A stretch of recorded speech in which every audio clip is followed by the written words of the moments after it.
Isipin ninyo mga kapatid, na mayroong isang taong may-ari ng isang ubasan. Binili niya ang lupa at nagtanim siya ng mga ubas sa kanyang ubasan. Maaaring hindi tayo makarelate sa salita sa ubas. Kahit anong pananim.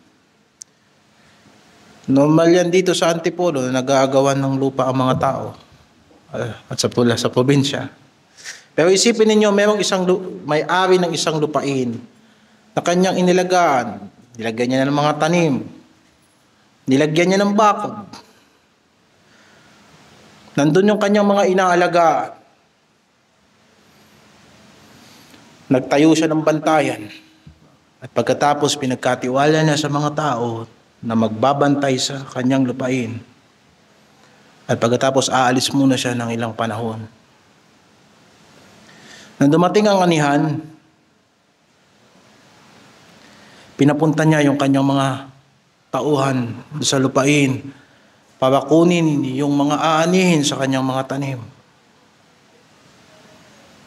Kunin nyo na yung parte ko doon. Meron akong lupa doon. Siguro meron na akong saging doon. Siguro meron na akong mga kamote doon. O hindi naman kaya sasabihin niya, meron na ako doon. Yung aking mga pinatabang baboy, matataba na. Karnihin nyo na doon at ibenta at dalhin nyo sa akin yung aking parte. Pero nang dumating doon yung kanyang mga tauhan, yung mga pinagbantay niya, hindi binigay yung parte ng may-ari. Tinanggihan nila ang mga tauhan ng may-ari, sinaktan nila at pagkatapos pinatay sila ng mga magsasaka. Maraming beses, hanggang sa naisip ng may-ari, isusugo ko ang aking anak, ang aking sariling anak. Siguro pag pinapunta ko yan doon, igagalang siya doon. Kasi anak siya ng may-ari. Ngunit siya rin ay pinatay. Kaparehas ito ng parable na sinabi ng Panginoong Hesukristo sa mga Pariseyo patungkol sa mga tagabantay ng ubasan. Ano kaya ang pwedeng gawin ng may-ari? Sa huli, maaaring siya na mismo ang pupunta. O hindi naman kaya tatawag siya ng mga may kapangyarihan. Dito sa lupang ito, tatawag siya ng pulis.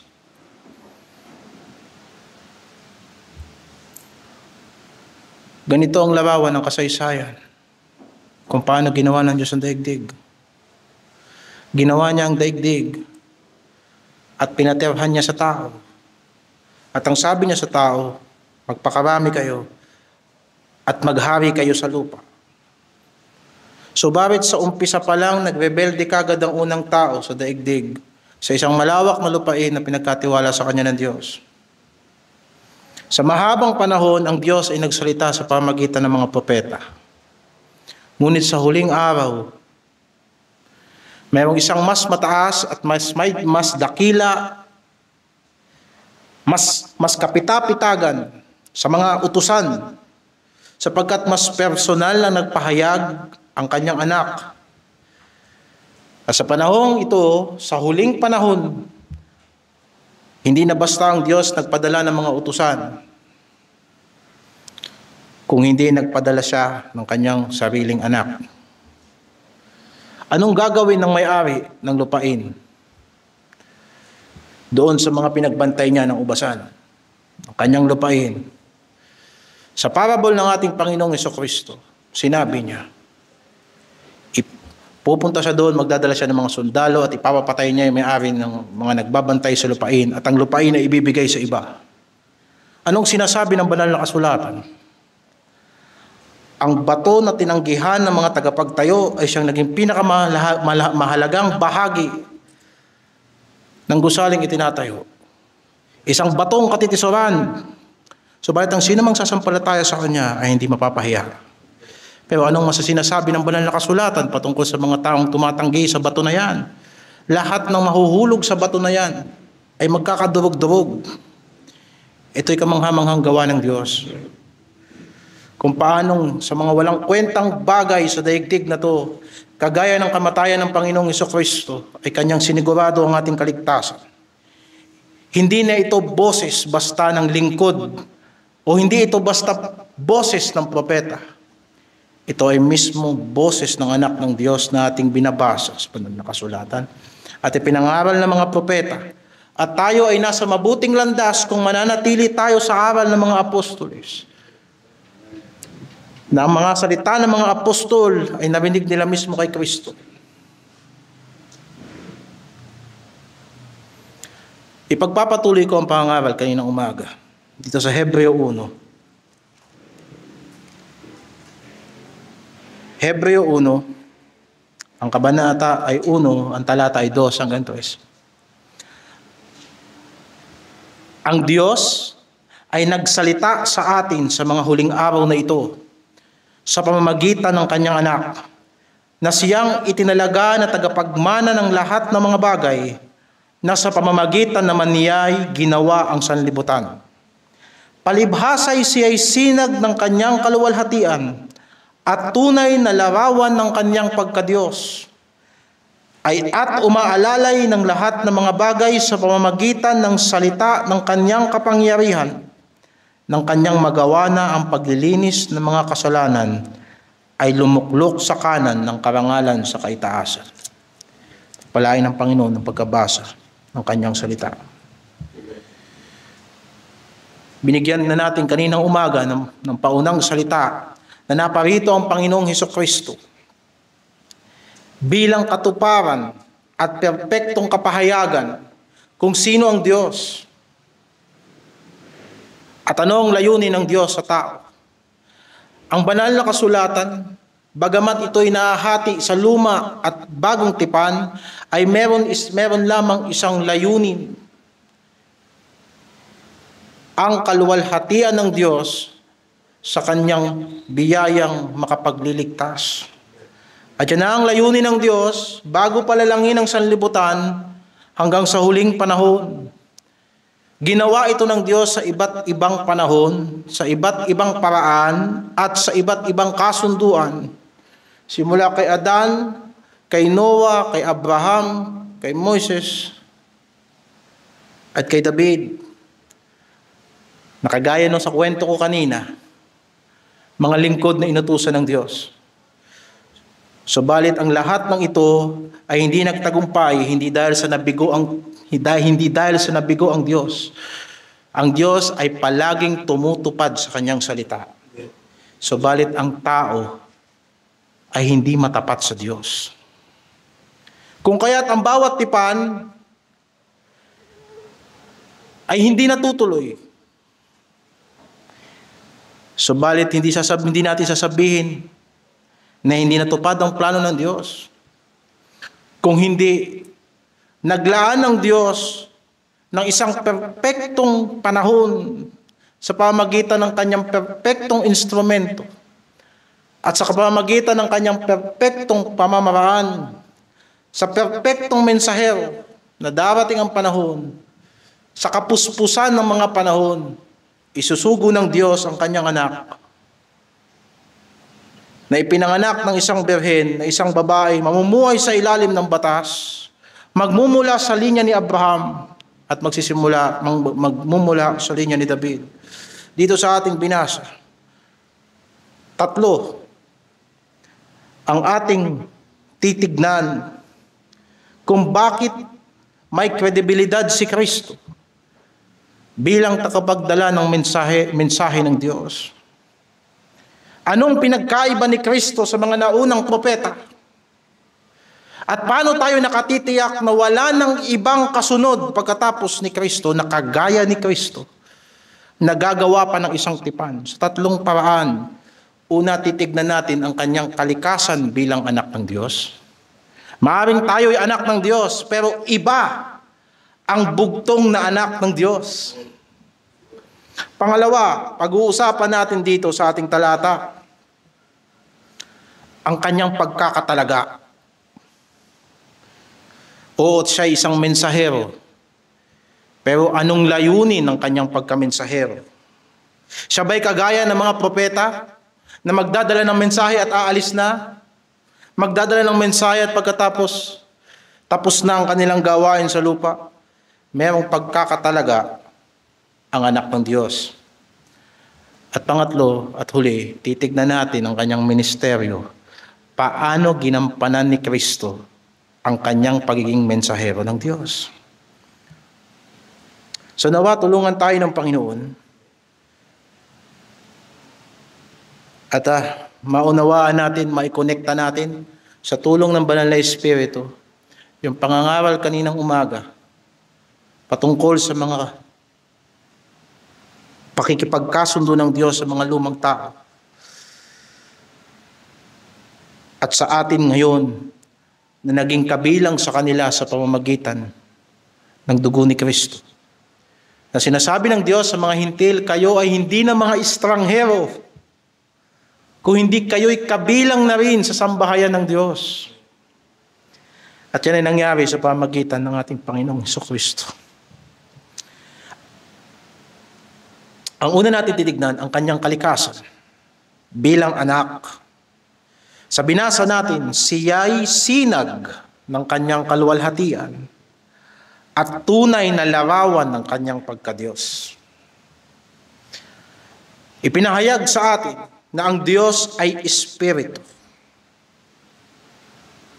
Walang pisikal.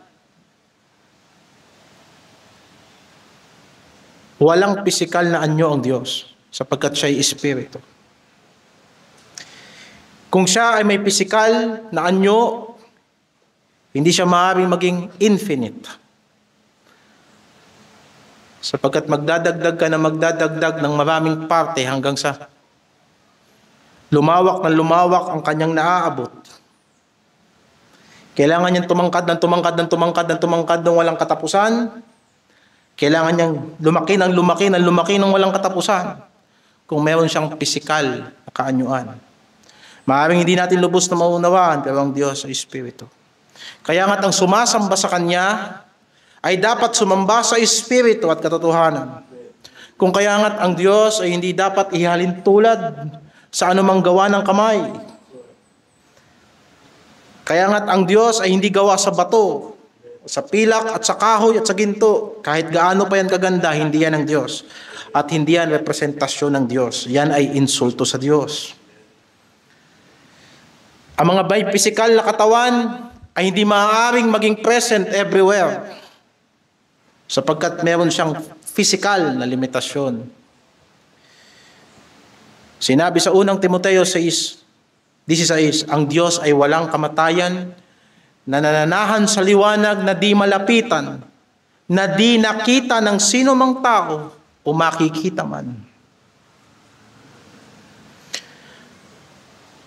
Ang Diyos ay Espiritu, pero kakaibang Espiritu, walang kagaya niyang Espiritu. Ang anghel ay Espiritu din, pero maraming anghel. Sa Biblia, laksa-laksa ang mga anghel, pero hindi sila kagaya ng Diyos na Espiritu. Ang masasamang Espiritu ay Espiritu din, na kumikilos sa masamang sistema ng sanlibutan ito. Ang Espiritu na kumikilos sa mga anak ng pagsuway. Espiritu rin sila, pero hindi ang kagaya ng Espiritu ng Diyos. Ang tao ay may Espiritu din. May Espiritu tayo bilang tao. Na sinasabi ng banal na kasulatan na ang Espiritu ng tao ay hindi makakaunawa ng mga bagay patungkol sa Espiritu ng Diyos, sapagkat ito ay kahangalan sa Kanya. Kung kaya't maliban na ang banal na Espiritu ang magbigay buhay sa ating Espiritu, tsaka lang natin mauunawaan ang mga bagay na ibinibigay ng Diyos ng libre sa atin. Subalit iba ang Espiritu ng Diyos, sapagkat siya ay Diyos. Ang kabanalan ay natatanging katangiang natural lamang sa Diyos. Tinatawag siyang banal na Espiritu. At bakit kakaiba ang Diyos? Wala siyang kagaya. May class ang lahat ng bagay. Hayop-hayop. Maraming hayop. Tao-tao, maraming tao. Ano man ang kulay ng tao, ano man ang itsura ng tao, at ano man ang tangos na ilong ng tao, tao pa rin yan. Maraming klase ng anghel, binanggit ko na kanina. May makakapangyarihang anghel, may mga seraphim at may mga kerubin, at may mga mensahero ang Diyos na anghel. Pero maraming anghel, pero isa lang ang Diyos. At doon nakikita ang kanyang kabanalan. Banal ang Diyos sapagkat wala siyang kaparehas. Sa Exodo 15:11 nakasulat, sinong kagaya mo o Panginoon sa mga Diyos? Sinong gaya mo maluwalhati sa kabanalan? So sa katanungan ni Moises, sinong kagaya mo na maluwalhati sa kabanalan? It is a rhetorical question. Walang kagaya ng Diyos. Maaaring ang tao ay pinababanal sa pamamagitan ng pananampalataya, pero ang kanyang kabanalan ay hindi totoong kabanalan unless na ito ay nagmula sa Diyos. Ito ay katwirang na kay Kristo na ibinibigay sa tao, pero hindi likas sa tao ang pagiging banal. Sa Diyos lang natural at likas ang kabanalan ng Diyos. Na kung pwede lang maglaro tayo ng konti sa ating pag-iisip, kung pwede lang i-dissect ang Diyos sa pinakamaliit na pwede at ilagay natin sa ilalim ng microscope, makikita mo ang kabanalan ng Diyos sa kanyang DNA. Hindi kagaya ng tao. Lahat ng bagay na walang katulad, mataas ang value. Limited edition. Yung magagandang painting, nag-iisang peraso lang yan, iniingatan yan sa mga museo. Yung mga alahas na walang katulad, binabantayan yan sa mga vault. Isipin mo, kahit pagsama-samahin mo, ang lahat ng mga bagay sa buong universe, walang kagaya ng Diyos. Mas mabigat pa rin ang Diyos, kung kaya't siya'y mas mahalaga. At lahat ng lalapit sa Panginoon ay hindi karapat-dapat sapagkat walang karapat-dapat sa Diyos na kakaiba at walang katulad. Kaya ako binabanggit ang mga bagay nito para maunawaan natin na ang kaluwalhatian ng Diyos ay kapahayagan ng kanyang kabanalan.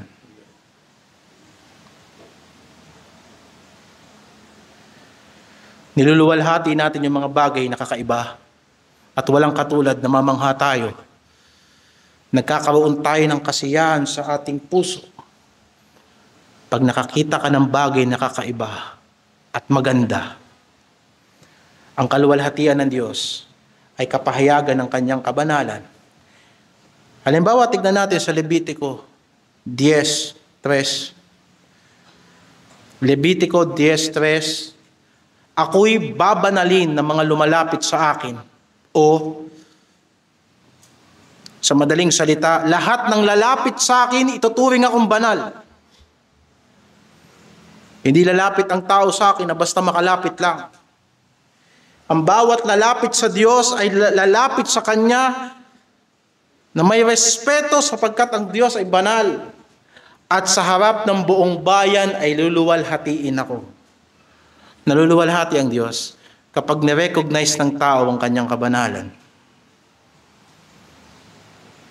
Otherwise, yung ating pakanta-kanta, yung ating padasal-dasal, yung ating paluhod-luhod, na hindi naman natin nare-respeto ang Diyos, ay walang kabuluhan sa Kanya. Pwede mong gawin sa tao yan dahil maraming klase ng tao. Pero iba ang paglapit sa Diyos na buhay. Sa Isaiah 6:3, sinabi ng mga anghel, banal, banal ang Panginoon ng mga hukbo. Ang buong lupa ay napuno ng kanyang kaluwalhatian. Ay kita mo, dapat isipin mo, banal-banal ang Panginoong Diyos at ang buong daigdig ay napuno ng kanyang kabanalan. Pero hindi yun ang sinabi. Kung hindi kapag ka nakita ang kabanalan ng Diyos, ang daigdig ay mapupuno ng kaluwalhatian. Luluwalhatiin ng mga tao ang kabanalan ng Diyos. Sa Isaiah 96, verse 9.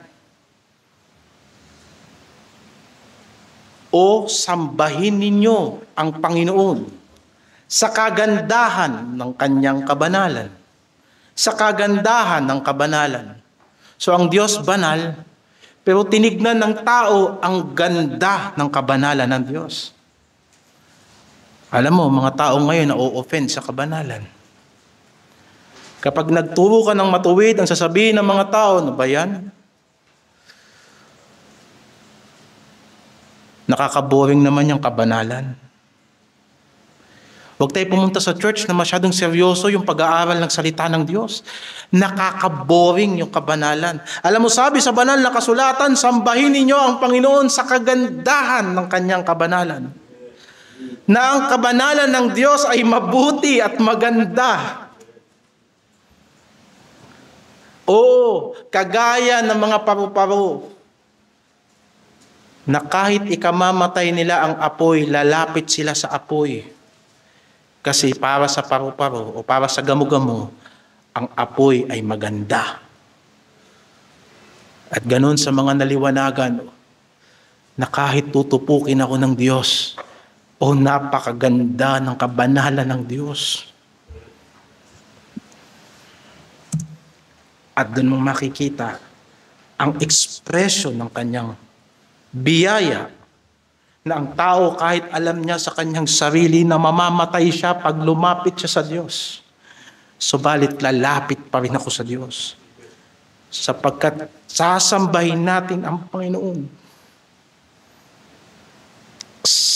sa kagandahan ng kabanalan. Makinig kayo sa kaharap niya, buong lupa. Bakit ipinaliwanag natin ang mga bagay na ito? Sapagkat sa binasa natin, si Hesukristo, ang sinag ng kanyang kaluwalhatian. Yung Diyos na hindi nakikita, yung kabanalan ng Diyos na hindi maaabot, namasdan natin sa pamamagitan ng Panginoong Hesukristo. Yung salitang kagandahan ng kabanalan, hindi ko maarok ang kabanalan ng Diyos, pero si Kristo ang kagandahan ng kabanalan ng Diyos.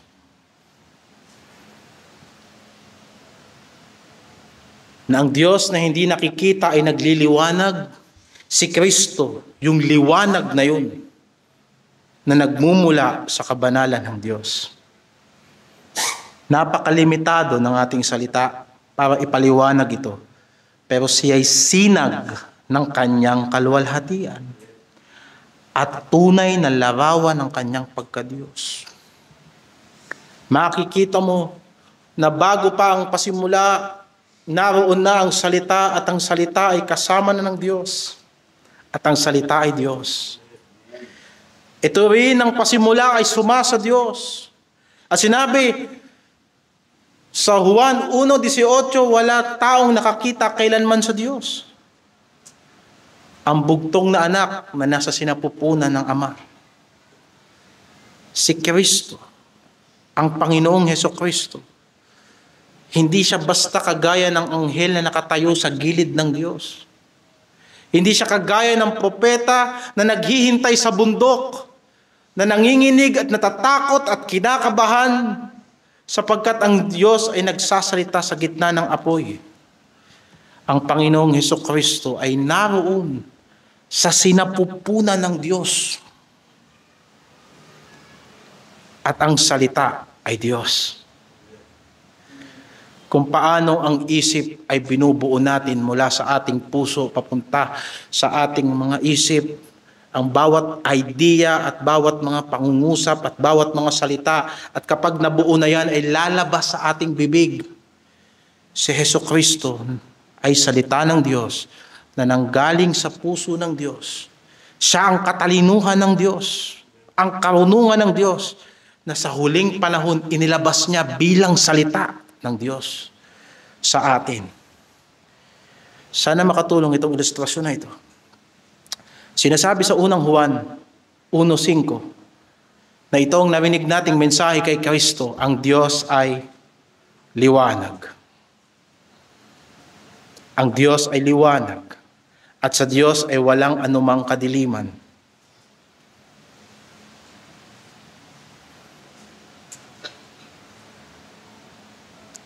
Ano ba yung sa Diyos ay walang anumang kadiliman? Kahit yung taong makasalanan, hindi pwedeng lumapit sa Diyos. Sapagkat sa kanyang immediate na perimeter, bawal ang makasalanan. Isipin mo, si Satanas, nag-uumpisa pa lang sa kanyang puso ang kanyang pagmamataas sa Diyos, itinapo na siya sa palabas ng langit. Sapagkat ang Diyos ay liwanag. Pero anong sabi ng Panginoong Hesukristo na nandito siya sa lupa? Ako ang liwanag ng sanlibutan. Na kung liliwanagan tayo ng Diyos direkta at hindi niya tayo bibiyayaan, mamamatay tayo lahat. Kung kaya't si Hesukristo nung nasa lupa, ang mga makasalanan ay lumalapit sa Kanya at ang makasalanan ay hindi namamatay. Sa Juan 8, kung maaalala ninyo, yung babaeng nahuli sa akto ng pangangalun niya, inihagi sa paa ng ating Panginoong Hesukristo. Kailangan niya ng habag ng Diyos. Subalit sa Diyos, ang anumang bagay na marumi ay hindi karapat-dapat. Pero nandun si Kristo, ang liwanag ng sanlibutan. Ay, kita mo ang bombilya na yan, malayo sa atin. Yun ang ilaw. Pero yung sinag na yan, umaabot sa atin. Dahil kung hahawakan natin yun, alam mo, pag nagpalit ka ng bombilya na nakasindi, mainit. Subalit nandito tayo. Nag-i-enjoy tayo sa liwanag. Na hindi tayo malapit, pero nakakakita tayo. Ang sinabi ng Panginoong Hesukristo, ako ang liwanag ng sanlibutan. Ang sino mang susunod sa akin ay hindi lalakad sa kadiliman, kundi magkakaroon ng ilaw ng kabuhayan.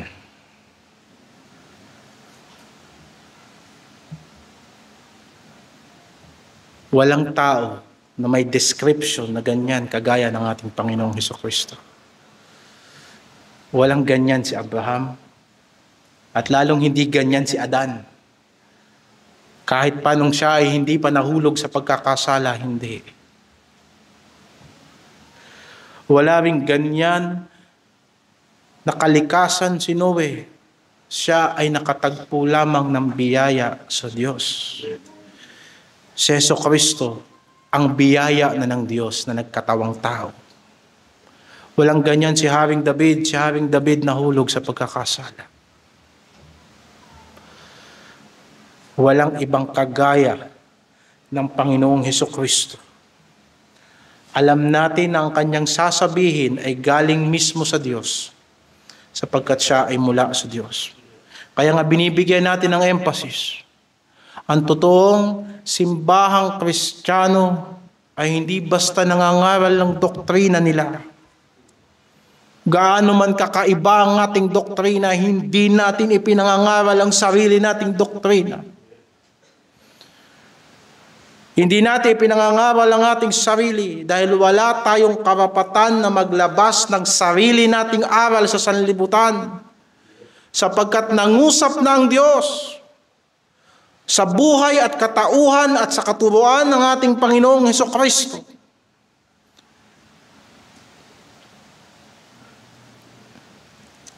Yan ang Kristiyanong pananampalataya. At nakakalungkot isipin na sa panahon natin ngayon, hindi na nabibigyan ng emphasis yung mga salita na mismo ang Panginoon ang nagsalita sa banal na kasulatan.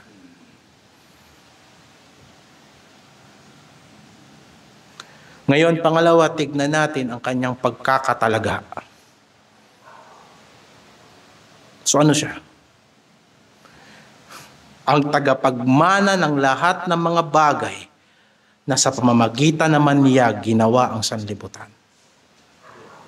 Yung mga inutusan para kumuha ng parte ng may-ari sa ubasan, inutusan lang yun, hindi kanila yun, hindi tagapagmana yun.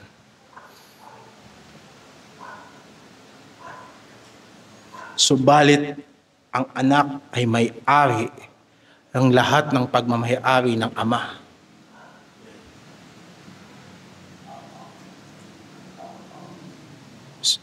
Nakipagkasundo ang Diyos kay Adan. At sinabi ng Diyos, maghari ka sa daigdig na to.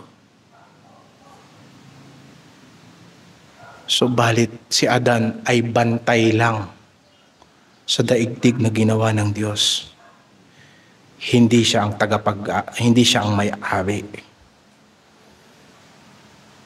Tinawag ng Diyos si Abraham, Abraham, pumunta ka sa lugar na ipinangako ko sa iyo at gagawin kitang bansa doon. Kapirasong lupa lang yung ipinangako ng Diyos kay Abraham, kahit gaano kalaki yun. Hindi yun kasing laki ng pamana kay Kristo, na hindi lamang ang daigdig na to, kung hindi ang lahat ng bagay na nakikita sa kalawakan ay kay Kristo. Iniligtas sila ng Diyos sa pamamagitan ni Moises mula sa Ehipto, papunta sa lupang pangako na pinangako ng Diyos kay Abraham. Again, hindi pa rin yun kasing laki ng buong sanlibutan.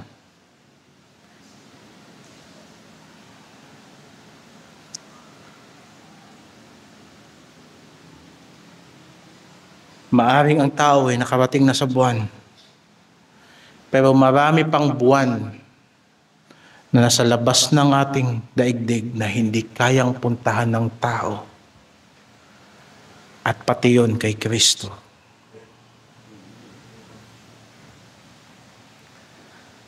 Kaya ang ipinadala ng Diyos, hindi basta tagadala ng mensahe. Alam niya yung sinasabi niya sapagkat siya ang gumawa niyan at para sa Kanya ang daigdig na ito. Anong sinasabi ng Colosas 1:15 hanggang 16? Siya ang larawan ng Diyos na di nakikita, ang panganay ng lahat ng mga nilalang. Sapagkat sa Kanya nilalang ang lahat ng mga bagay. Sa sangkalangitan at sa sangkalupaan, mga bagay na nakikita at mga bagay na di nakikita. Isipin mo. Sabi may mga bagay bang hindi nakikita? Oo. Isama mo na pati mga anghel na hindi natin nakikita.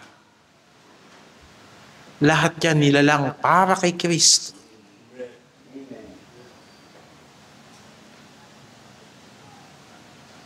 Maging mga luklukan o mga pagsakop o mga pamunuan o mga kapangyarihan, lahat ng mga bagay ay nilalang sa pamamagitan niya at ukol sa Kanya.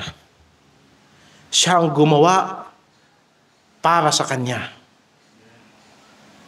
Kung kaya't sinabi sa Apokalipsis 4:11, marapat ka o Panginoon naming Diyos, marapat ka o Panginoon namin at Diyos namin na tumanggap ng kaluwalhatian at kapurihan at kapangyarihan sapagkat nilikha mo ang lahat ng bagay at dahil sa iyong kalooban ay nangagsilitaw at nangalikha.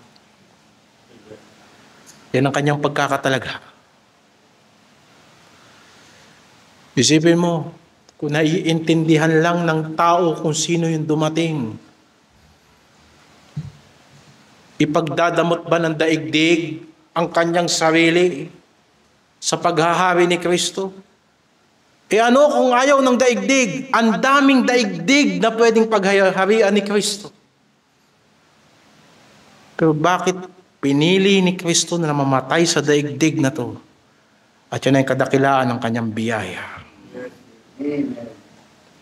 Ngayon, makikita mo na hindi lang siya basta gumawa ng daigdig, Kanyang inalalayan ang lahat ng bagay sa pamagitan ng Kanyang salita. Inumpisahan ng Diyos yan at ang Diyos din ang tatapos. Nagtakda ang Panginoon ng isang araw ng pagtatapos ng panahon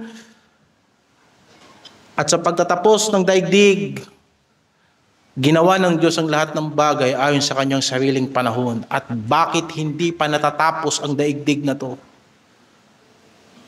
Sapagkat yan ay nakadepende sa salita ni Kristo.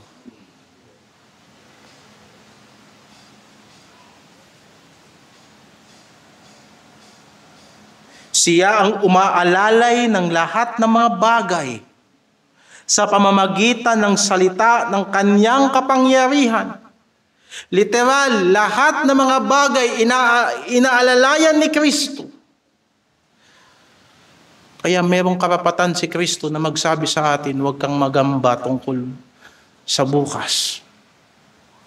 Di mo ba alam, hindi lang akong gumawa ng sanlibutang ito, inaalalayan ko rin ang sanlibutan sa pamamagitan ng kanyang salita. Kaya't sinabi niya sa kanyang mga alagad, hanapin ninyo ang kaharian ng Diyos. Hanapin ninyo ang paghahari ni Kristo at ang katuwiran ni Kristo.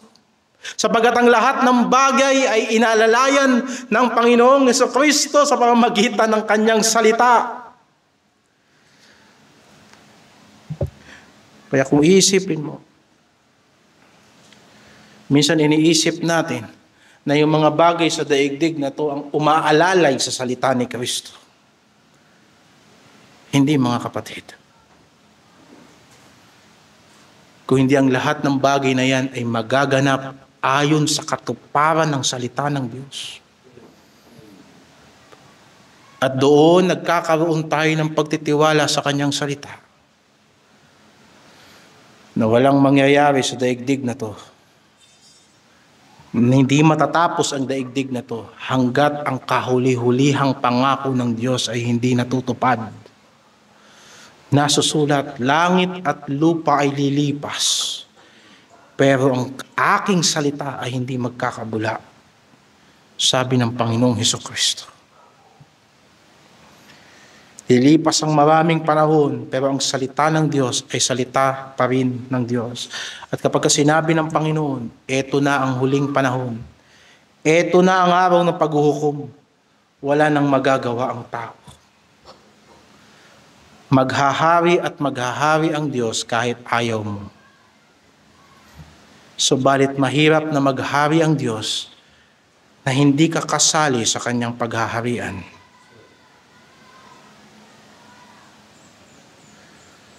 So nakita natin sa kanyang pagkakatalaga at sa kanyang kalikasan. Ngayon, tignan natin ang kanyang ministeryo bilang anak ng Diyos. Doon sa langit, walang kagaya ni Kristo. Sa kanyang kapangyarihang gumawa ng lahat ng bagay, walang kagaya ni Kristo. At dito makikita natin, kahit sa kanyang pagiging tao, walang kagaya ni Kristo.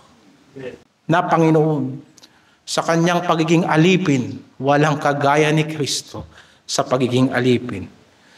At titignan natin ang kanyang ministeryo. Una, tinabaho niya ang gawain ng isang propeta. Ang Diyos ay nagsalita sa atin sa huling araw na ito sa pamamagitan ng kanyang anak. Kay Moises, kay Samuel, kay Elias, kila Isaias, kila Jeremias, at marami pang propeta. At ang pinakahuling propeta sa bagong tipan, nakagaya ng propeta sa mga lumang tipan, si Juan Bautista. At ang sinabi ni Juan Bautista, pagkatapos ko, darating ang mas higit sa akin. Sapagkat si Juan Bautista ay naghanda ng dadaanan ng Panginoon. At sino ang kasunod? Ang Panginoon, ang Panginoong Hesukristo. Subalit sa kanyang pagpapakumbaba, siya ay naging kagaya ng ordinaryong lingkod ng Diyos. Dinanas niya ang hirap ng ordinaryong propeta. Kagaya ni Moses na 40 araw sa bundok nang walang kain at walang tulog. Ang Panginoong Hesukristo ay pumunta sa ilang 40 araw na nag-ayuno. Dinamayan niya si Jeremias sa kanyang mga pagluha para sa Jerusalem at para sa mga taong makasalanan. Lahat ng kahirapan ng mga propeta sa lumang tipan, dinanas ni Kristo sa kagutuman, sa pag-uusig. Subalit siya'y higit sa kanilang lahat, sapagkat siya yung tinitignan ni Moises na darating na propeta. Sa Deuteronomy 18 verse 18, humula ang Diyos kay Moises patungkol sa dakilang propeta na darating. Aking palilitawin sa kanila ang isang propeta sa gitna ng kanilang mga kapatid na gaya mo, at ilalagay ang aking salita sa bibig niya at kanyang sasalitain sa kanila ang lahat ng aking iuutos sa kanya. Talatang 19. At mangyari na sino mang hindi makikinig sa aking salita na kanyang sasalitain sa aking pangalan ay aking sisiyat sa atin yaon sa kanya. Nang nangaral si Pedro sa 3 kabanata ng Gawa, kinote niya ang sulat na ito ni Moises at sinabi niya na ito ay natupad kay Kristo. Na sa inyo ay iniahon ng Diyos, una sa lahat, ang kanyang lingkod na si Jesus, ang kanyang anak na si Jesus, upang pagpalain kayo na kayo'y patalikurin sa inyong mga kasalanan. Hinulaan ni Moises at ipinakita sa kanya ng Diyos, pag namatay ka, may darating na isang dakilang propeta at sasalitain niya ang lahat ng ilalagay ko sa kanyang bibig. At sinabi ni Kristo, ang aking doktrina hindi galing sa akin, kundi galing sa nagsugo sa akin. At sinabi rin ng Diyos kay Moises, ang sino mang maniniwala sa propetang darating, ang hindi makikinig sa aking salita na sasabihin ng propetang darating, hahanapin ko sa kanya, sisingiling ko sa kanya.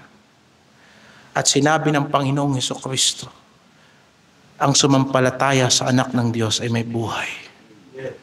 Ang hindi sumampalataya sa anak ng Diyos, ang puot ng Diyos ay namamalagi sa kanya. Na sinabi ng Panginoong Hesukristo, ang sino mang makikinig sa aking salita ay hindi na hinahatulan. Subalit ang hindi makikinig sa aking salita, ang salitang kanyang hindi pinakinggan, yan ang hahatol sa kanya sa huling araw. At anong mensahe ng ating Panginoong Jesucristo? Kung si Jesucristo ay dumating sa lupang ito at tinabaho niya ang trabaho ng isang propeta, ano ang mensahe ni Kristo? Simple. Sa Marcos 1:14 hanggang 15, yan ang mensahe ni Kristo. Pagkatapos ng madakip si Juan, ay napasa Galilea si Jesus na ipinangaral ang ebanghelyo ng Diyos. Na sinasabi na ganap na ang panahon at malapit na ang kaharian ng Diyos. Kayo'y magsisi at magsisampalataya sa ebanghelyo. Iyan ang pangangaral ni Kristo. Na sa una, ginawa ng Diyos ang tao sa kanyang kawangis upang sana ang tao ay maghari kasama ng Diyos sa daigdig na to, pero ang tao sumuway. Alam mo yung pangako ng Diyos kay Adan, sinabi ng Diyos kay Adan, subdue the earth.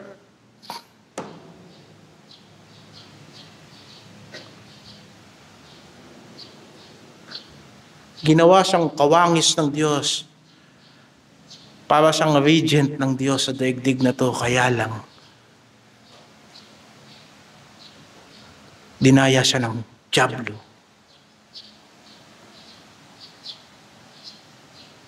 Sinabi ng Panginoon kay Abraham, magiging ama ka ng lahat ng mga bansa. Isipin mo, lahat ng mga bansa, isa lang ang ama. At tinawag ng Diyos ang Israel, Israel, ikaw ang aking lingkod, at sa pamamagitan mo, kayo ang sasaksi sa buong sanlibutan. Lalapit ang mga hintil sa iyo.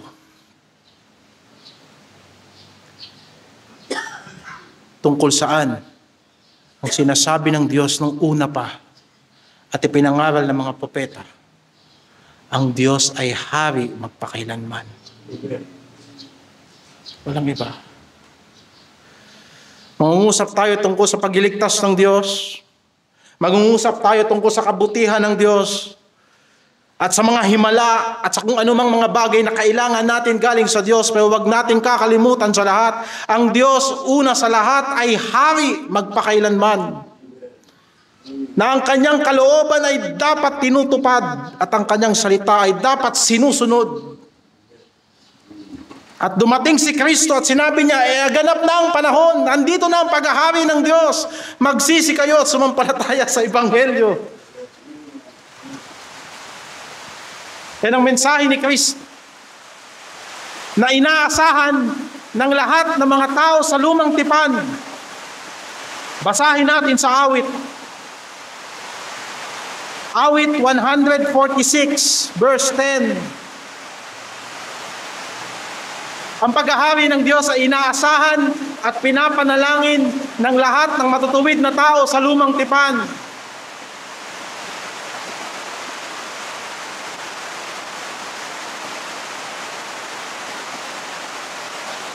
Maghahari ang Panginoon magpakailanman. At ang iyong Diyos, O Sion, sa lahat ng salit-saling lahi, purihin ninyo ang Panginoon. Kung iisipin mo, yun ang pinakaumpisa ng lahat ng kasalanan ng tao. Ayaw niyang pagharian siya ng Diyos. Na kailangan niyang alamin sa kanyang sarili, ayon sa sanlibutan kung anong mabuti at masama, samantalang ang Diyos ang nagtatakda kung anong mabuti at masama. Pagkat siya ay hari magpakailanman. Kaya kung ihahambing natin yung mensahe ng Panginoong Hesukristo, yun din yung sinasabi ni Isaias. Sa Isaias 40, Isaiah 40 verse 8 hanggang verse 9. Ang damo ay natutuyo at ang bulaklak ay nalalanta, ngunit ang salita ng ating Diyos ay mamamalagi magpakailanman. O ikaw na nagsasabi ng mabuting balita sa Sion, sumampa ka sa mataas na bundok. O ikaw na nagsasabi ng mabuting balita sa Jerusalem, ilakas mo ang iyong tinig ng may kalakasan. Ilakas mo at huwag kang matakot. Sabihin mo sa mga bayan ng Huda, tignan ninyo ang inyong Diyos. Sa isang bahagi ng kasulatan sinabi, o anong kay ganda ng mga paa sa mga bundok na nangangaral ng mabuting balita. O anong kaganda ng mga paa sa mga bundok ng mga nangangaral ng kapayapaan, nangangaral ng pagliligtas ng Diyos, na nagsasabing ang Diyos ay naghahari na. Kaya tignan mo, ang ipinangangaral ni Kristo ay isang kaharian na sa pamamagitan niya, ang Diyos ay hari sa langit, ngunit sa pamamagitan niya, paghaharian tayo ng Diyos. Na kanyang sinabi kay Nicodemo, maliban na ang tao ipanganak na muli, hindi siya paghaharian ng Diyos. Isang kaharian na hindi magigiba, hindi mawawasak, sapagkat hindi sa daigdig na to, ang lahat ng may simula sa daigdig na to ay may katapusan. Rumurupok ang kahoy at ang bato at kinakalawang ang bakal. At ang lahat ay lumilipas. Subalit ang kaharian ay ginagawa ng ating Panginoong Hesukristo ay hindi kagaya na itinatayo ng mga tao sa daigdig na ito. Kaya maiintindihan mo kung bakit hindi siya lumakad sa lakad ng mga Pariseo at ng mga Eskriba. Kung bakit ang aral niya ay hindi kagaya ng aral ng mga tao sa sanlibutan ito. Sapagkat kanyang sinabi, ang aking kaharian ay hindi sa daigdig na ito. Sapagkat kung dito ang aking kaharian, hindi ako papayagan ng aking mga tagasunod na mamatay.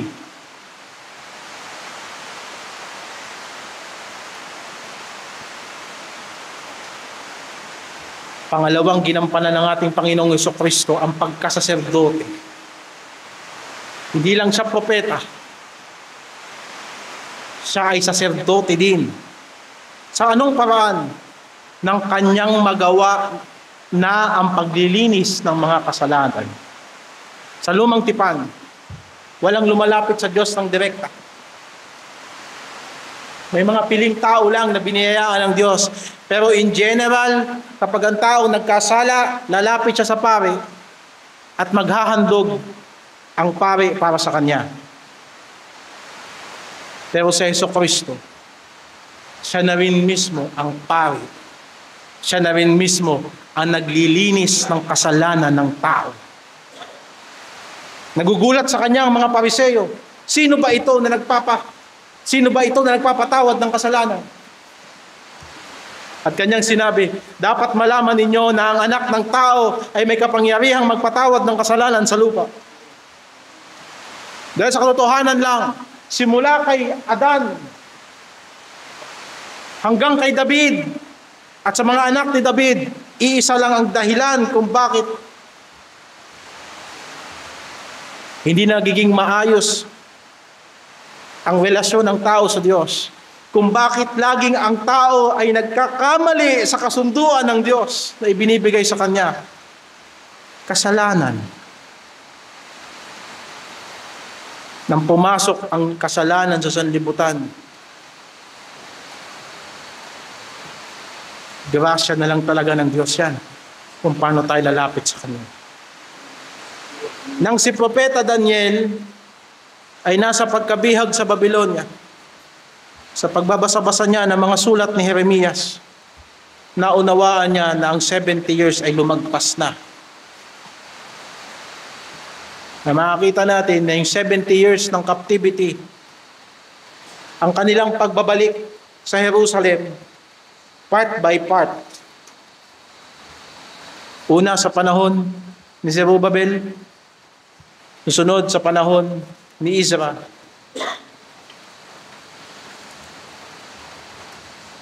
Na ang agwat malalaki.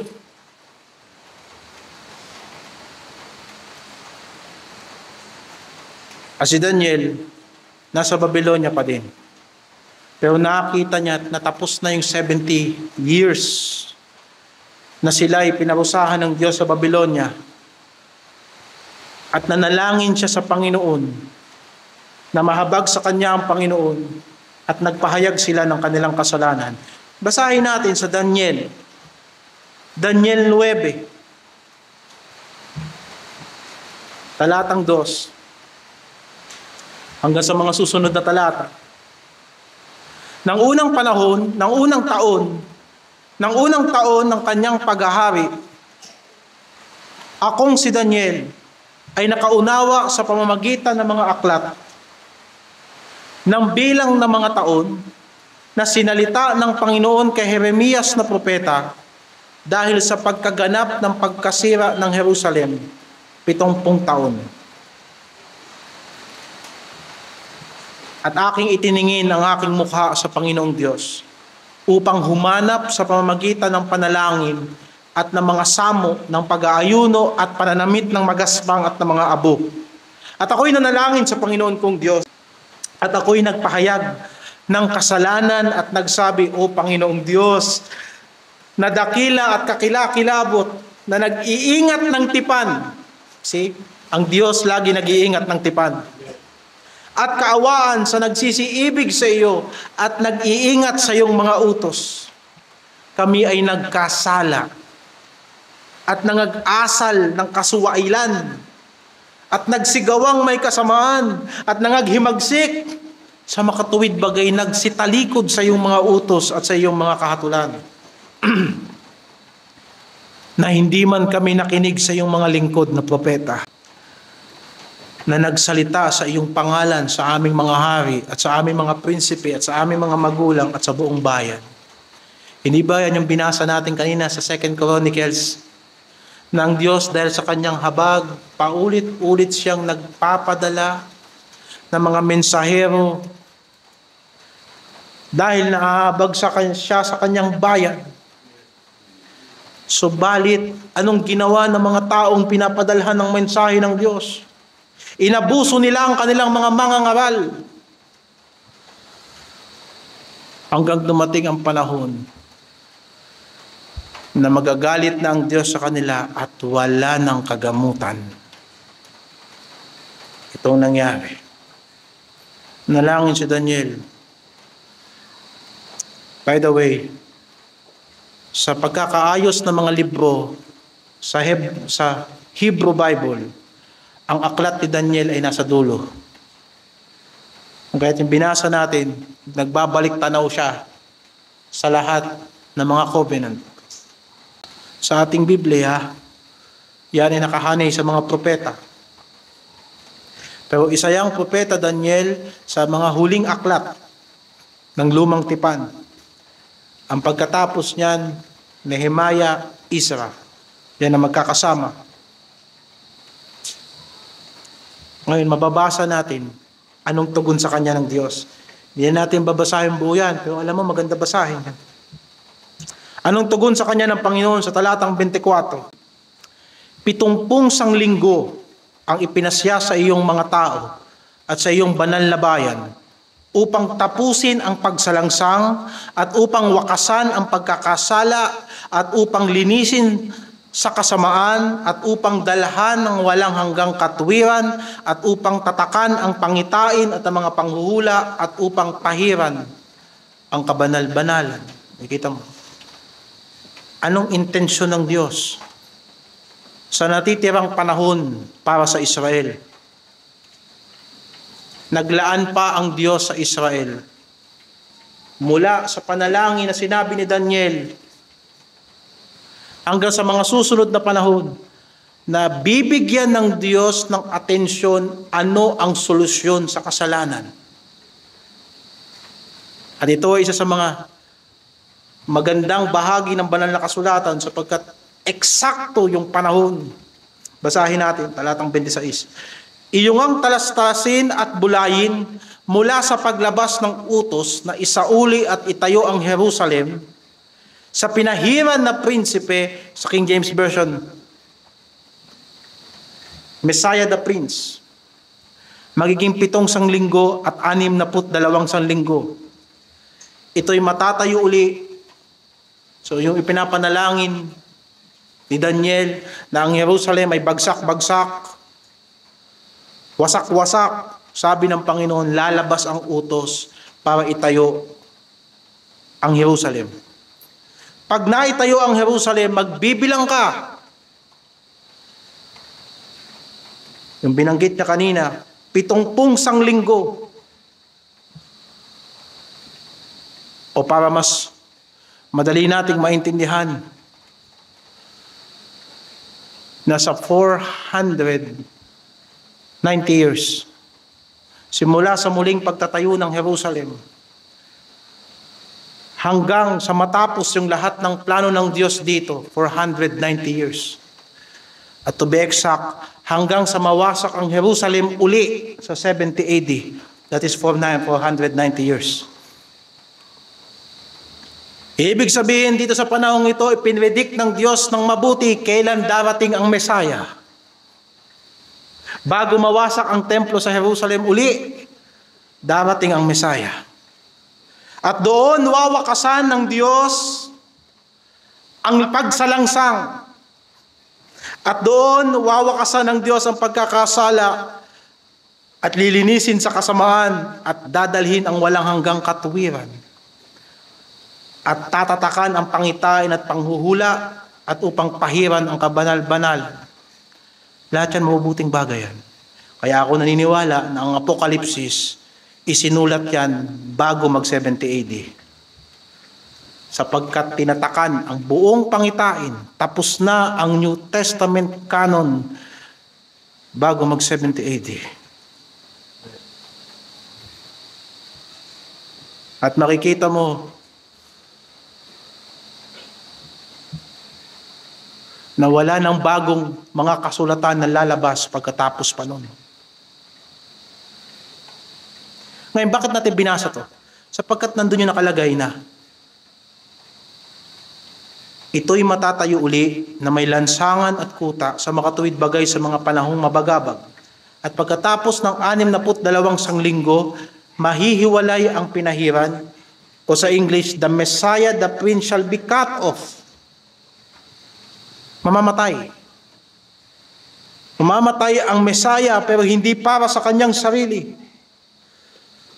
Ngayon, kung titingin tayo mula sa perspektibo ni Daniel, mukhang hindi niya maiintindihan. Pero kung titingin tayo mula sa perspektibo natin, alam natin kung anong na-accomplish ng kamatayan ni Kristo. Lahat ng plano ng Diyos, doon sa talatang 24, na-accomplish siya ng Diyos sa pamamagitan ng kamatayan ni Kristo. Nasa Panginoong Hesukristo, sa kanyang kamatayan ay may katapusan ng pagsalangsang. Nasa Panginoong Hesukristo ay may solusyon na ang kasalanan. Nasa Panginoong Hesukristo meron ng paglilinis sa mga kasalanan. Sa pamamagitan ng Panginoong Hesukristo, ang tao ay magkakaroon ng walang hanggang katwiran sa harapan ng Diyos. At sa Panginoong Hesukristo, ang bawat hula ay nasarado na. Kahit tignan natin sa Apokalipsis, sa Hesukristo lang ang may karapatan na magbukas ng lahat ng tatak.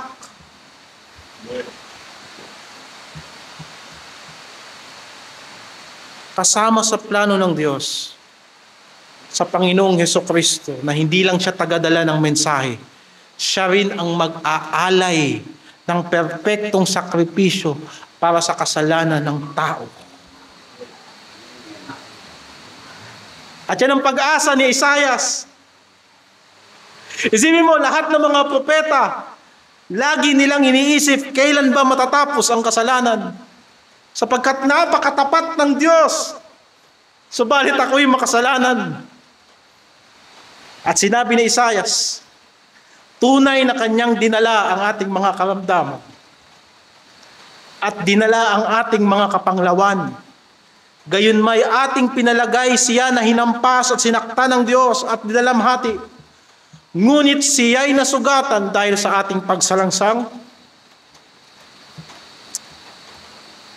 Siya'y nabugbog dahil sa ating mga kasamaan. Ang parusa ng tungkol sa ating kapayapaan ay nasa Kanya, at sa pamamagitan ng Kanyang latay ay nagsigaling tayo. Tayong lahat naggaya ng mga tupa ay naligaw. Tayo ay tumungo bawat isa sa kanyang sariling daan at ipinasan sa Kanya ng Panginoon ang kasamaan nating lahat. Yun ang reason kung bakit hindi pinaghaharian ng Diyos ang tao. Ang tao naghahanap ng kanyang sariling landas. At dahil dyan, paparusahan siya ng Diyos. Hindi ba? At yan ang problema ng lahat ng tao. Na nakikita natin ang Diyos mabuti, naghahanap pa rin tayo ng sarili nating diskarte. Nag-aaral tayo ng Biblia pero hindi natin sinusunod. Hindi dahil sa hindi matapat ang Diyos. At yan ang sinlusyonan ni Kristo. Kaya nga't kung sino mang nakipag-isa kay Kristo, ay nagiging bagong nilalang. Mahirap paniwalaan ito. Subalit, nang dinampot ni Kristo ang saro, sa huling hapunan, Kanyang sinabi, magsiinom kayong lahat diyan, sapagkat ito ang aking dugo ng tipan. May bagong tipan sa dugo ni Kristo na nabuhos dahil sa marami sa ikapagpapatawad ng mga kasalanan. Kaya kaninang umaga, inaral natin lahat ng mga tipan. Sapagkat lahat ng yun, hindi lang natupad yun kay Kristo. Yung tipan na ginawa ni Kristo, yun ang solusyon sa lahat ng kasalanan kung bakit hindi natupad lahat ng tipan ng Diyos sa una. At dahil kay Kristo, yung lahat ng tao ay magiging anak ni Abraham sa pananampalataya kay Kristo. At ang kautusan na nakakatisod sa tao, na imbis na ang kautusan ay nakakabuti sa tao, ang tao ay lalong nagiging masama mentras na tinuturuan ng kautusan, samantalang hindi yun ang plano ng Diyos. Sa bagong tipan ni Kristo, Sinasabi ng banal na kasulatan, at ilalagay ko ang aking mga salita sa inyong isip. At ilalagay ko ang aking salita sa inyong mga puso. At lalagyan ko kayo ng banal na espiritu at lalakad kayo sa aking mga panuntunan. Sa isang bahagi ng propeta, kanyang sinabi, at ako ang inyong magiging Diyos, at kayo ay aking magiging bayan, at ang inyong mga kasalanan ay hindi ko naaalalahanin kailanman. Iyan ang ginawa ng ating Panginoong Jesucristo. Hindi siya basta nagdala ng mensahe. Nagdala siya ng solusyon na sasampalatayanan nating lahat. Sapagkat hindi tayo kasali sa maraming tipan, sapagkat tayo hindi bayan ng Israel. Kasali lang tayo sa tipan ng Diyos kay Adan. Sumablay pa. Kasali tayo sa tipan ng Diyos kay Noe. Wala pang malinaw na kung ano bang mangyayari doon. Pero tignan mo, umuulan, umaaraw sa bawat parte ng mundo. Kapag masipag ka, kakain ka. Bunga yan ng pakikipagtipan ng Diyos kay Noe. Pero patungkol doon sa pagiging bayan ng Diyos. Patungkol doon sa pagkakaroon ng mga panuntunan na dapat nating sundan, sa patungkol sa pagiging paghaharing kasama ng anak ni David, wala tayong. Pero dahil sa Panginoong Hesukristo, ang sino mang sumampalataya kay Kristo ay nagiging anak ni Abraham. At sinabi sa banal na kasulatan,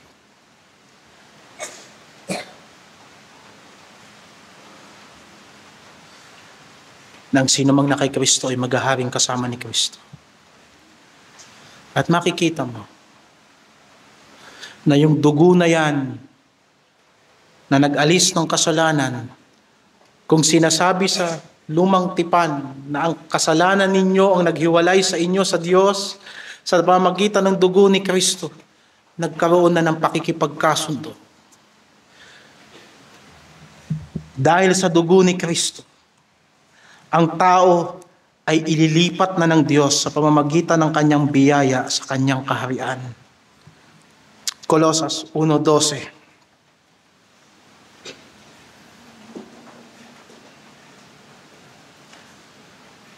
Nagpapasalamat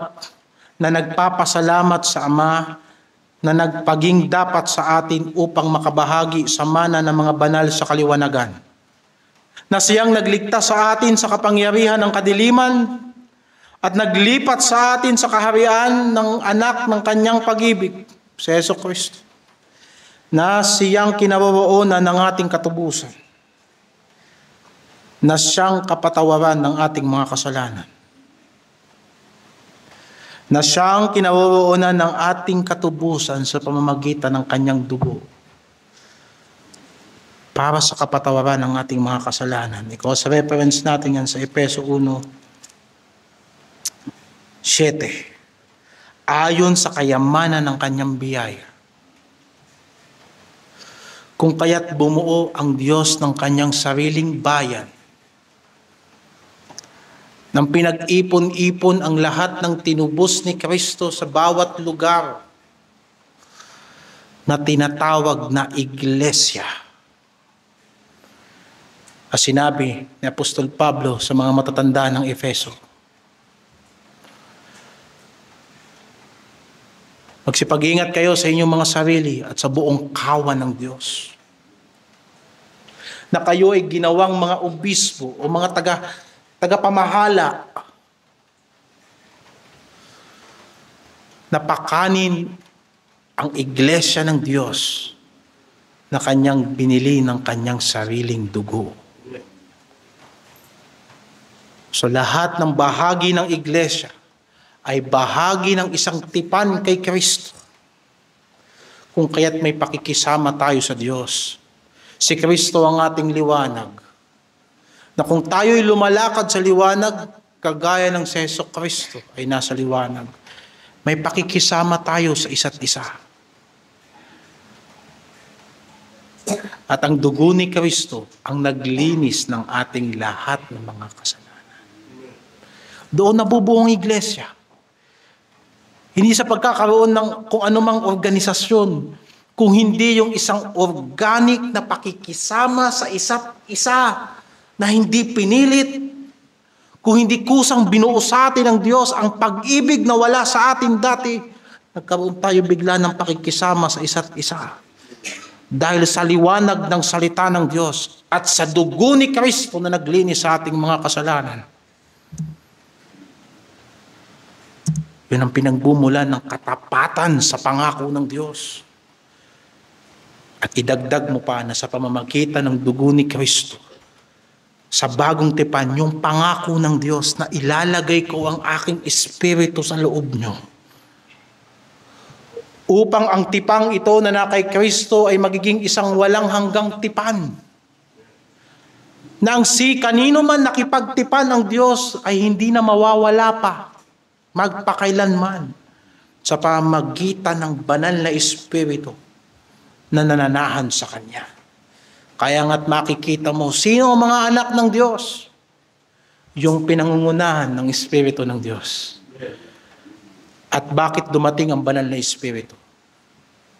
Sapagkat umakyat si Jesucristo sa langit. At dito natin makikita yung pangatlong gawain ng ating Panginoong Jesucristo. Na matapos niyang gawin, ihandog ang kanyang sarili para sa kapatawaran ng ating mga kasalanan, umakyat siya sa langit at naupo sa trono ng Diyos. Si Kristo ay hari.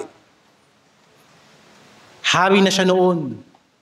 Subalit hindi lang nahayag sa panahon ng mga propeta. Siya'y naghaharing kasama ng Diyos. Subalit tignan natin ito. Ang mga saserdote noong unang panahon pumapasok sa templo para maghandog. Lahat ng kasangkapan sa pagsamba meron sa templo. Merong isang bagay na wala. Walang bangko, walang upuan sa loob ng tabernakulo. Bakit? Sapagkat pagkatapos gawin ng saserdote ang kanyang trabaho, hindi siya magtatagal dun. Hindi siya magpapahinga dun. Aalis siya dun. At babalik na naman siya sa susunod na isang taon. Hindi kailanman natatapos ang trabaho sa tabernakulo. Kaya walang upuan. Subalit ang ating Panginoong Jesucristo. Kaya makita mo, magkadugsong yun, no? Nang magawa niyang linisin ang ating mga kasalanan, ay naupo sa kanan ng luklukan ng Diyos sapagkat hindi na babalik si Kristo para maghandog uli ng kasalanan. Ginawa na yan minsan at magpakailanman. Pumasok si Kristo sa tabernakulo na may upuan sapagkat wala ng trabaho pagkatapos. Ginawa na niya yan minsan at magpakailanman. Kaya pagkatapos niyang gawin ang kanyang trabaho, siya'y naupo. At ngayon ay namamagitan para sa atin sa pamamagitan ng biyaya ng Diyos. Kagaya ng ginawa ng Diyos, nang ginawa niya ang langit at lupa, sa 6 na literal na araw at sa ikapito ay nagpahinga ang Diyos. Ibig sabihin, tumigil ang Diyos sa kanyang mga ginawa. Ay ganun naman ang ating Panginoong Jesucristo. Nang matapos niya ang paghihirap para sa ating mga kasalanan, siya'y umakyat sa langit. At naupo. At pumasok na si Jesucristo sa kanyang kapahingahan. At hinihintay niya tayo dun. Kaya nga't pumasok tayo na may katapangan sa trono ng kanyang biyaya.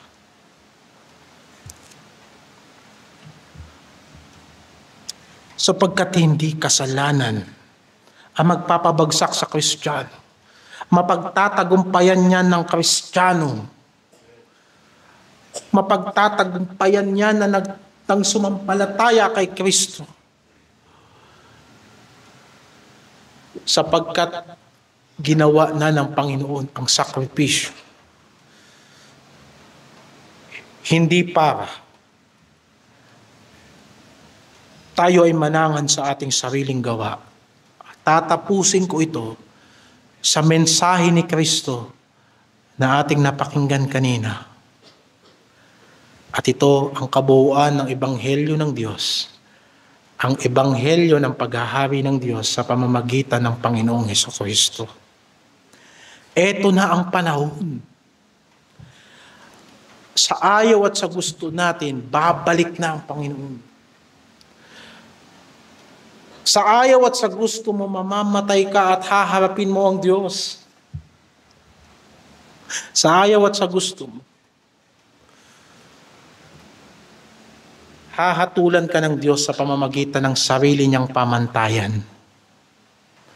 Sapagkat yun ang ibig sabihin ng kaharian ng Diyos. Maliit na parte lang itong daigdig na to kung ikukumpara mo sa malawak na kalawakan. Subalit napakadakila ng biyaya ng Diyos na pinag-iinteresan niya tayo rito sa maliit na bahagi ng planetang ito. Subalit dito niya kinatuwaan na ipahayag sa atin ang kaluwalhatian ng kanyang biyaya. Ano ang sinasabi ng Panginoon? Magsisi. Lagi nating titignan ang ating sarili ayon sa mensahe ni Kristo. Lagi natin titignan ang ating mga lakad, hindi sa nakasanayan natin, hindi sa narinig mo sa Facebook, hindi sa kung anong nakita mo sa kung saan, kung hindi ayon sa salita ni Kristo. At sa panahon na nakikita natin na ang ating sarili ay malayo sa pamantayan ng Diyos, kailangan nating magpakumbaba sa Panginoon ng may pagsisisi. May pagbabago ng isip. Ang salita ng Diyos ay buhay at mabisa at nagtatago sa pinagkahiwalayan ng kaluluwa at ng espiritu at ng utak at ng kasukasuan sa buto. At ito'y nakakakita at nakakaalam ng iniisip at binabalak ng tao. Alam ng Panginoon kung ikaw ay nagsisinungaling sa paglapit mo kay Kristo. Alam ng Panginoon kung tayo'y nagmamatuwid o tayo'y mababago sa pamamagitan ng pagbabago ng pag-iisip. Patungkol sa kung sino ang Diyos at anong lugar ng Diyos sa buhay natin. Ang Diyos ay hari magpakailanman at hindi siya isang bagay na kukunin mo lang at maaalala mo lang tuwing linggo. Sapagkat siya ay Diyos magpakailanman. Isipin mo na tayo ay mga tao ng Diyos. Nandiyan na sa labas ang Panginoon.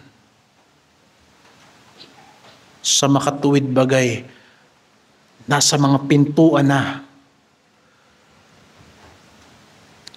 Para kagaya ng isang syudad na kinukubkob ng isang dakilang hari, makikita mo na sa labas ng mga pader na nakahilera ang mga sundalo.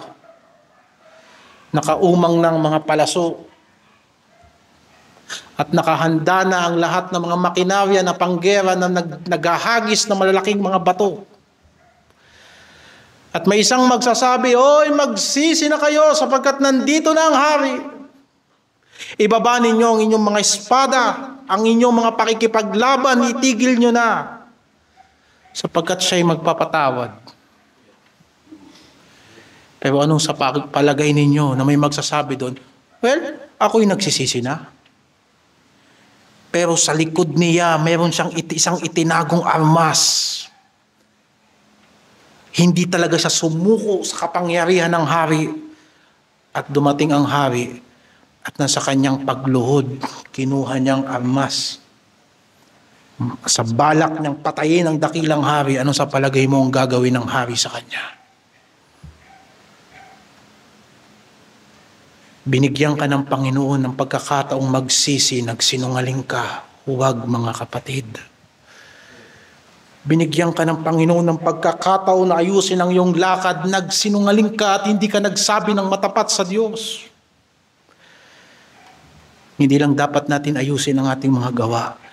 Ayusin natin ang ating mga pag-iisip. At yun ang essence ng metanoia o ng repentance. The change of mind na nagre-resulta sa change of action. Sapagkat ang paghahari ng Diyos ay narito na. Subalit hindi natin yan magagampanan sa ating makalupa at makataong kakayanan. Kaya nga niya ipinadala si Kristo na siya ang daan, ang buhay at katotohanan, sapagkat ito ay sa paraan ng pananampalataya, pagtitiwala.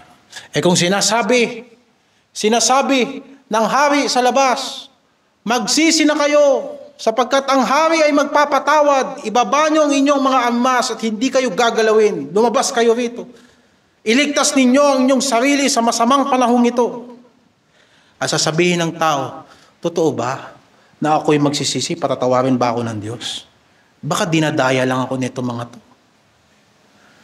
At hindi siya naniniwala na ang Diyos ay kayang magpatawad sa pamamagitan ni Jesucristo. At darating ang hari, sa palagay mo ba siya'y maliligtas? Hindi. Sapagkat pinagdudahan niya ang kabutihan ng dakilang hari. Kung kaya't manalig tayo sa lahat ng sinasabi dito ni Kristo, sapagkat nandiyan na ang paghahari ng Diyos. At yan ang pangangaral sa atin, mga kapatid. Ang Diyos noong unang panahon ay nangusap sa pamamagitan ng mga propeta sa iba't ibang panahon at paraan. Subalit sa huling panahon ay nangusap siya sa atin sa pamamagitan ng kanyang anak. Salamat sa Panginoon. Manalangin tayo.